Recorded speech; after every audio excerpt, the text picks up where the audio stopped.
Bismillahirrahmanirrahim. Assalamualaikum warahmatullahi wabarakatuh. Bersyukur kepada Allah Subhanahu wa taala karena pada kesempatan ini kita masih diberikan kesehatan untuk melakukan aktivitas yang seperti kita lakukan saat ini.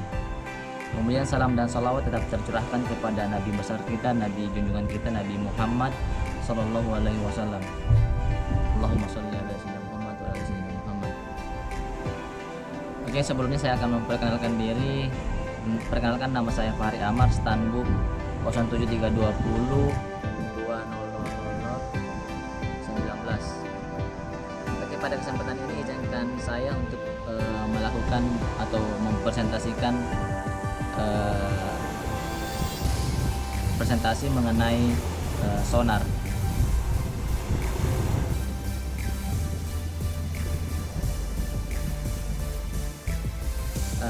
Adapun sonar berasal dari bahasa Inggris yang singkatannya dari Sound Navigation and Ranging, adalah merupakan istilah Amerika yang pertama kali digunakan semasa perang, yang berarti penjarakan dan navigasi suara.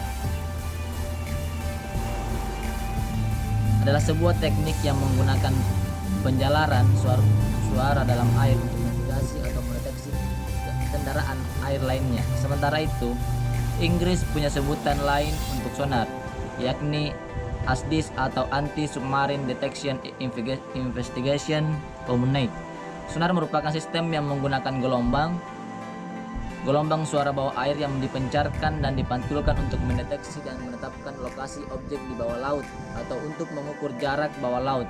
Sejauh ini, sonar telah luas digunakan untuk mendeteksi kapal selam dan ranjau, mendeteksi kedalaman, penangkapan ikan komersial, keselamatan penyelaman, dan komunikasi di laut. Cara kerja perlengkapan sonar adalah dengan mengirim gelombang suara bawah permukaan dan kemudian menunggu untuk gelombang pantulan.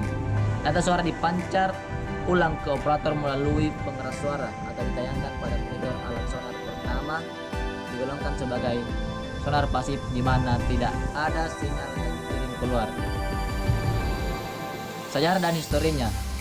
Leonardo da Vinci, pembuat lukisan Mona Lisa yang terkenal itu, pernah membuat catatan harian yang menyatakan seperti ini: dengan menempatkan ujung pipanya yang panjang di dalam laut dan ujung lainnya di telinga Anda, maka Anda dapat mendengarkan kapal-kapal laut di kejauhan. Catatan ini dibuat pada tahun 1490. Berdasarkan catatan ini dapat dipastikan bahwa pada tahun tersebut sonar sudah dikenal orang. Penggunaan sonar seperti ini disebut dengan sonar pasif atau pasif sonar, karena kita hanya menangkap bunyi yang dihasilkan oleh suatu objek di bawah permukaan air, bukan merupakan pantulan bunyi yang kita buat seperti pada peralatan sonar yang zaman sekarang. Munculnya sonar tidak bisa dilepaskan dari rintisan tokoh seperti Daniel Colladine yang pada tahun 1822 menggunakan lonceng bawah air untuk menghitung kecepatan suara di bawah air di Danau Genève, Swiss. Ini kemudian diikuti oleh Lewis Nixon yang pada tahun 1906 menemukan alat pendengar bertipe sonar pertama untuk mendeteksi puncak gunung es. Minat terhadap sonar makin tinggi pada era Perang Dunia I, yaitu ketika ada kebutuhan untuk bisa mendeteksi kapal selam. Dalam perkembangannya, ada nama Paul Langevin yang tahun 1915 menemukan alat sonar pertama untuk mendeteksi kapal selam dengan menggunakan sifat-sifat piezoelectric quartz. Meski tak sempat terlibat lebih jauh, karya Langevin berpengaruh besar dalam desain sonar. Fungsi dan manfaat.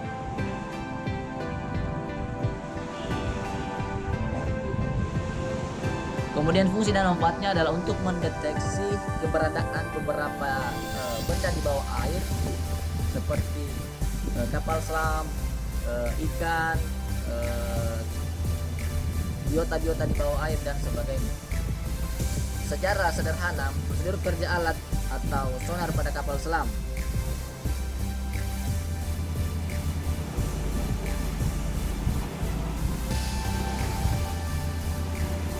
Secara sederhana berikut ini sebagai contoh sebuah kapal konvensional melepas sinyal ke dalam air, maka pantulan akan memberikan efek eko atau gemak dan mengembalikan kepada sistem penerima atau receiver.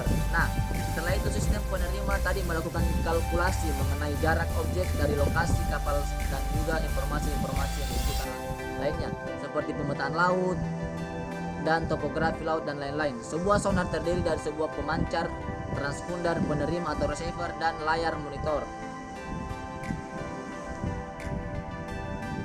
Aplikasinya dalam bidang ilmu kelautan itu atau ilmu kelautan dan perikanan itu seperti apa? Nah, salah satu contoh pengaplikasiannya di dalam bidang ilmu kelautan dan perikanan adalah mendeteksi keberadaan jenis ikan di bawah air tanpa harus melakukan pengecekan di bawah air langsung. Jadi dengan adanya sonar kita bisa langsung mengetahui keberadaan jenis ikan di bawah air meskipun kita tetap tidak di atas perahu. Kemudian selain itu beberapa aplikasi sonar diterapkan juga pada pendeteksian ikan jenis dilindungi atau misalkan jenis hiu paus, mata rai. Nah, dengan adanya sonar kita bisa mendeteksi keberadaan ikan-ikan tersebut atau biota-biota tersebut di kedalaman. Mungkin cuman itu yang bisa saya presentasikan. Kurang lebihnya mohon dimaafkan. Wassalamualaikum warahmatullahi wabarakatuh.